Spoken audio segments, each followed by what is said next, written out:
Hi everyone, আসসালামু আলাইকুম। সবাই কেমন আছেন? আলহামদুলিল্লাহ, আমিও ভালো আছি। চলে আসলাম নতুন আরও একটি ভিডিও নিয়ে। আজকে রান্না করব দেশি মুরগির মাংস।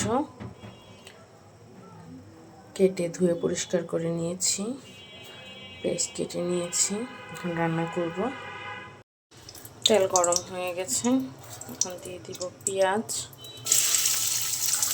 পেঁয়াজটা ভালো করে ভেজে নিয়ে দিয়ে দিব একে একে সব মশলা কষানো হয়ে গেছে। এখন দিয়ে দেব ধুয়ে রাখা মাংসটা ভালো করে অল্প আঁচে কষিয়ে নেব। একটা আলু দিয়ে দিব সাথে। মাংস কষানো হয়ে গেছে, দেখতে কত সুন্দর লাগছে। এখন দিয়ে দেব ঝোলের পানি দিয়ে আর একটু চাল করে নেব। ফাইনালি আমার মুরগির মাংস রান্না করা হয়ে গেছে।